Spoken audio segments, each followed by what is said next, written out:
name's Swanson. I'm editor, publisher.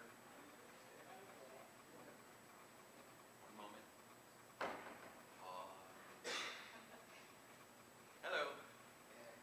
My name's Swanson. I'm with Dark Moon Books. I'm a publisher, editor, writer, graphic artist, singer-songwriter. Today I'm reading from a book I wrote about 4 or 5 years ago.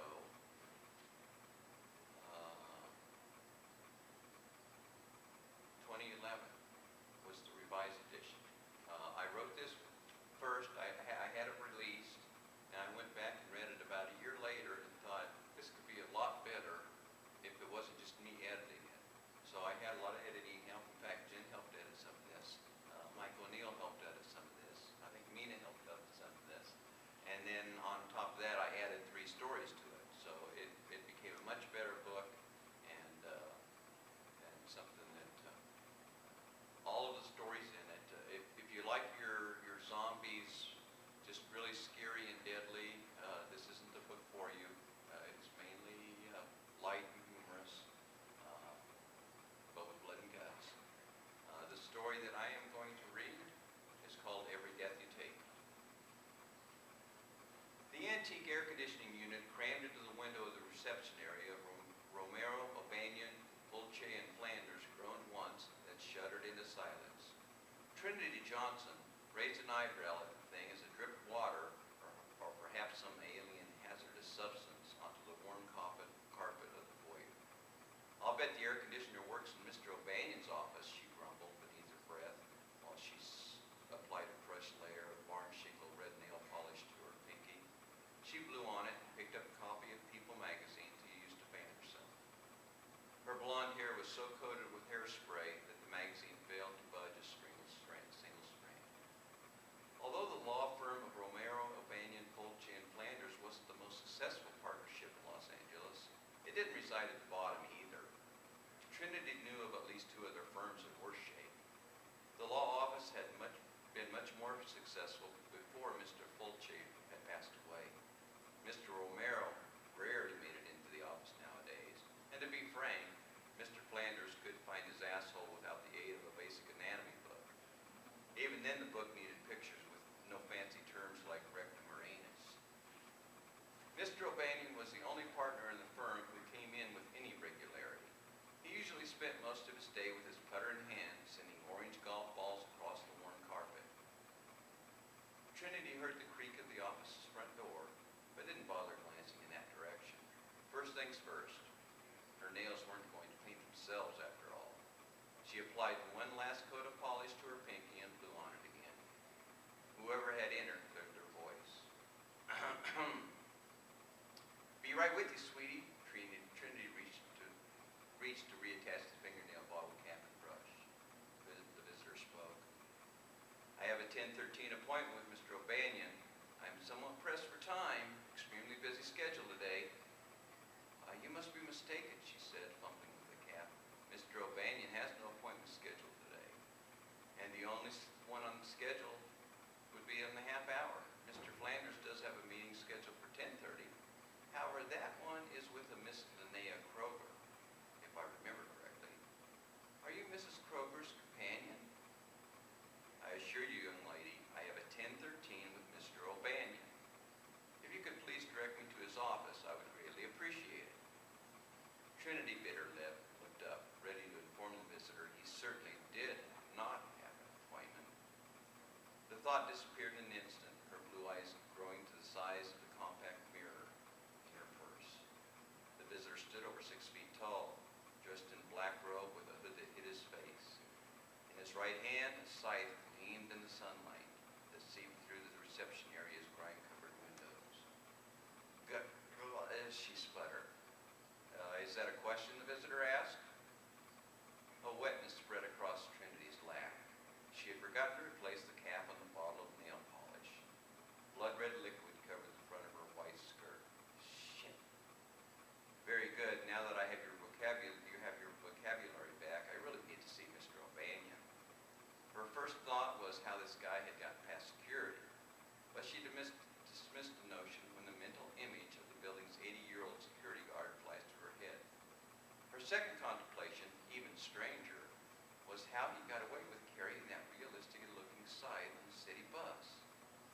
course, they did live in Los Angeles.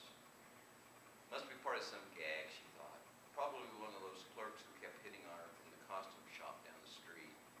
Last week, a knight in shining armor came calling. The week before that, it had been someone in a Darth Vader outfit. This guy was just plain weird, and Halloween was months away. She had to admit it was a great costume, however. Ha ha, she grinned, very funny. If that's you, Benny, you can go jump on a lake, a German-vested lake. I do not know this Benny you speak of, my dear. I am afraid, however, I must insist on seeing Mr. O'Banion. I am sure if you simply check your appointment schedule once more. Before she could react, he reached across her desk and tapped the enter key on the keyboard of her computer. Just for a moment, Trinity swore she saw a skeletal finger press the key, and there must have been some kind of static electricity present, the spark zapping from the finger to the keyboard.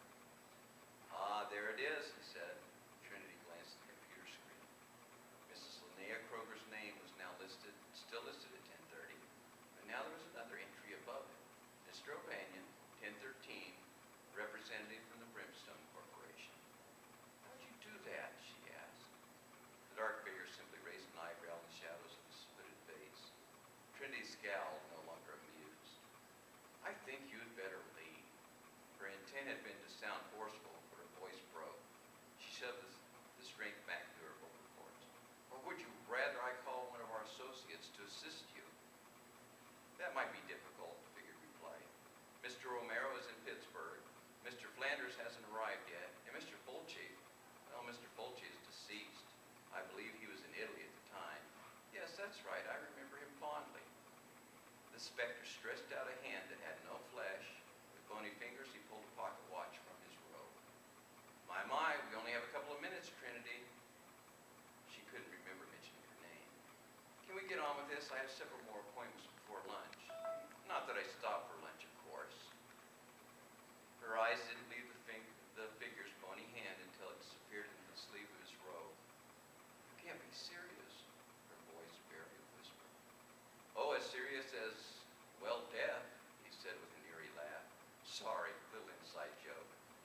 She hadn't taken a breath for quite some time and finally gasped in a mouthful of stale hot air. It might have been her imagination, but the taste left in her mouth was reminiscent of leaves decaying in the forest. Maybe it had sulfur. You're really him, aren't you? She asked. Yep, he replied. Death. The Grim Reaper. The Specter of Death. Sandman. Peter Griffin. Peter Griffin? Well, not really, the figure said, but I love that episode of Family Guy. Now, will you please see if Mr. O'Banion is in? I assure you it will not take much more than a moment. Please hurry. Death never takes a holiday. She stared at him blankly. Frederick March, 1934 film, he said. She continued to stare. Never mind, people just don't enjoy the classics anymore. They'd rather watch things like Beavis and Butthead, I guess. Beavis and Butthead haven't been on the air in over a decade, she said, somewhat amazed at how she was able to carry on a conversation. It really doesn't matter, dear child. How did we get off the subject? Please inform Mr. O'Banion I'm here. We're running late.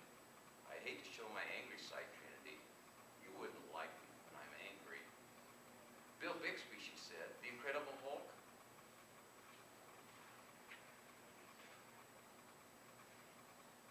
What, he said? Never mind. I'll step back in and check with Mr. O'Banion. Intercom's not working, you know. Hasn't worked in months, and the air conditioning's been on the fritz for over a week. Not to mention, Death sighed loudly. Oh, sorry, she said. I tend to talk a lot when I get nervous. The Grim Reaper sort of glided over the reception area's magazine rack while she retreated, walking backwards toward Mr. O'Banion's door. She figured it was never a good idea to turn your back on death. She didn't turn until she had entered Mr. O'Banion's office and pulled the door closed. She jabbered like a loony bird. I'm sorry, Mr. O'Banion, but there's a, well, you see, there's a... Mr. O'Banion sat behind his desk with his chair facing the window, revealing a billboard advertising for an adult movie theater down the street. They weren't exactly located in the best part of town. Sir, she repeated. He didn't move. She walked to his desk and tapped him on the shoulder. Mr. O'Banion? His head lolled to one side. Oh my God, oh my God, oh my God, she gasped. Trinity glanced at the ornate clock on the office wall. It was 10:10. Before she had beside her next move, the office door opened behind her, and the black hood of Death's robe peeped through. Sorry, he informed her, we're almost out of time. Death entered the room, and she stepped away. When he reached Mr. O'Banion, he stopped dead in his tracks. No pun intended. What is this? He asked. It's Mr. O'Banion. I know it's Mr. O'Banion, my dear. What's wrong with him? Well, he appears to be dead. You must be mistaken, Death said. The statement offended her. I don't think so. I used to volunteer on the geriatric unit at the hospital. I think I know whether somebody's dead or not. The Grim Reaper came closer, and Trinity moved farther from the desk. She didn't want to accidentally touch him. She wasn't exactly sure how it worked, but she wasn't about to take any chances.